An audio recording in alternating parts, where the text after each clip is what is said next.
종이를 주면 금으로 바꾸어준다는 이야기 들어보셨나요? 바로 금본위제에 대한 이야기입니다.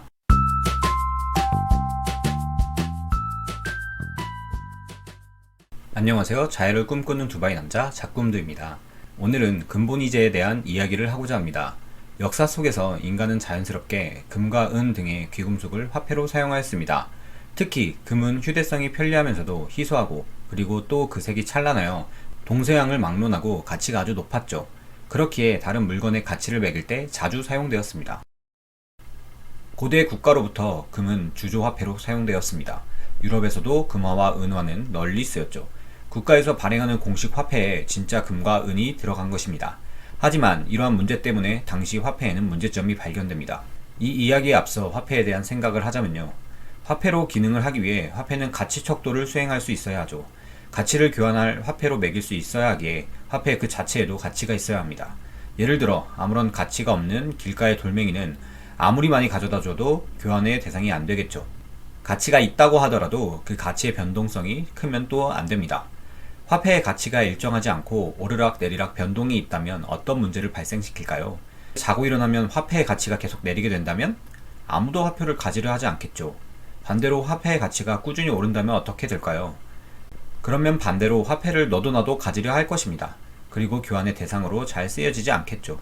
이처럼 화폐는 어느 정도 일정 가치를 유지를 해줘야 합니다. 안 그러면 유통이 제대로 되지 않거든요. 그럼 17세기 영국의 화폐는 어땠는지 알아보겠습니다. 17세기 영국은 화폐로 굉장한 고생을 하고 있었습니다. 당시 영국도 다른 나라와 마찬가지로 금화와 은화를 주조하여 사용 중이었는데요. 헨리 8세 당시 막대한 재정 지출을 감당할 수 없었습니다. 그러나 정치적으로 세금을 더욱 거둘 수 없었고 생각해낸 방법이 은화의 순도를 낮춰서 주조하는 것이었습니다. 은화의 순도를 낮추면 더욱 많은 은화를 공급해낼 수 있으니까요. 근데 화폐는 가치가 어느 정도 유지를 해줘야 한다고 앞서 이야기했죠. 순도 낮은 은화들과 순도 높은 은화들이 시장에서 같이 유통되면 어떤 일이 발생할까요? 가치가 서로 다른 은화가 같은 가격에 거래되는 현상이 계속 유지가 될까요? 역시 아닙니다. 상인들은 순도 높은 은화를 빼돌려 해외로 높은 값에 팔았고요. 결국 영국 내에 유통되는 은화는 순도 낮은 은화밖에 없어집니다. 이를 당시 재무 담당자였던 그레샴이 엘리자베스 1세에게 영국 내에 벌어지는 이 같은 일에 대해 이야기를 했고, 그래서 이를 후에 그레샴의 법칙으로 불립니다. 악화가 양화를 구축한다. 한국말 참 어렵죠? 쉽게 이야기해서 질 나쁜 돈이 질 좋은 돈을 몰아낸다는 이야기입니다. 이뿐만이 아닙니다. 화폐의 가치가 일정하지 않은 문제에 더불어 화폐의 가치가 하락하는 문제까지 발생하였습니다. 이는 화폐가 정말 가치가 있다고 판단되는 금과 은이 직접 유통되면서 벌어진 일인데요. 이 주화들의 모서리나 표면을 깎아내 금과 은을 떼어내는 일들이 발생합니다. 금과 은은 가치가 있으니까 화폐로부터 금, 은을 훔치는 행동들이 벌어진 것이죠. 어처구니 없지만 실제로 벌어졌습니다.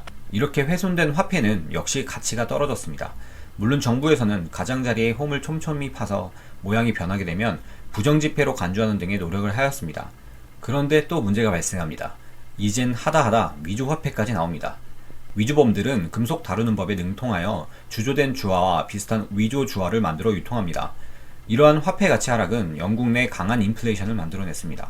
이러한 어려운 시국에 우리가 잘 아는 인물이 등장합니다. 아이작 뉴턴, 다들 아시죠? 만유인력의 법칙으로 유명한 물리학자입니다. 그는 조폐국에서 위조범들을 찾아내는 역할을 수행하고 나중에 조폐국 국장의 지위를 얻습니다. 조폐국 국장으로 근무하며 금과 은으로 만들어진 주화의 한계에 대해 다시 생각합니다. 특히 은은 그레샴의 법칙에 의해 국외로 벌써 많은 양의 은이 유출되었고, 이에 뉴턴은 금만이 진정한 화폐의 가치가 있다고 생각하였습니다. 금본위제의 시작을 알린 것이죠. 거기에 금으로 만들어진 주화를 계속 유통한다면 어떤 식으로든 또 그 가치가 훼손될 것이고, 위조범들은 위조를 계속한다면 일반인들은 구별하기가 참 힘들었겠죠.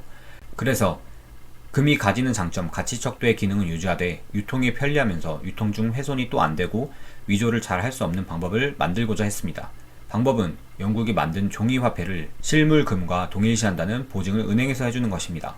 은행에서 보증한 화폐를 은행에 가져오면 그만큼의 실물금과 교환을 해준다는 일종의 보증서 개념이었죠. 당연히 종이화폐는 거래의 편의성을 가집니다. 당시 금융에서는 정말 기발한 아이디어였죠. 뉴턴이 주장한 이 금본위제는 바로 시행되지는 않았습니다. 영국 내 화폐들의 문제들이 계속 지속되자 1819년부터 정식으로 금본위제가 시행되었습니다. 영국이 발행한 파운드화는 금과 교환해 준다는 보증이 있었기에 세계무역의 강력한 결제 통화로 자리 잡습니다. 근본이제를 장착한 영국이 다시 한번 높게 비상합니다. 그 당시 세계무역 결제의 60%가 파운드화로 결제되었다고 하니 정말 대단하죠? 명란은행은 여기다 더해 신용의 팽창을 이용하였습니다. 은행이 보유하고 있는 금보다 더 많은 화폐를 발행한 것인데요. 이는 화폐를 가진 모든 인원이 금의 일시 태환을 하지 않을 것이란 믿음이 있었기 때문인데, 파운드화를 사용하는 사용자와 은행 쌍방의 신뢰가 높게 쌓였기 때문에 가능한 일이었습니다.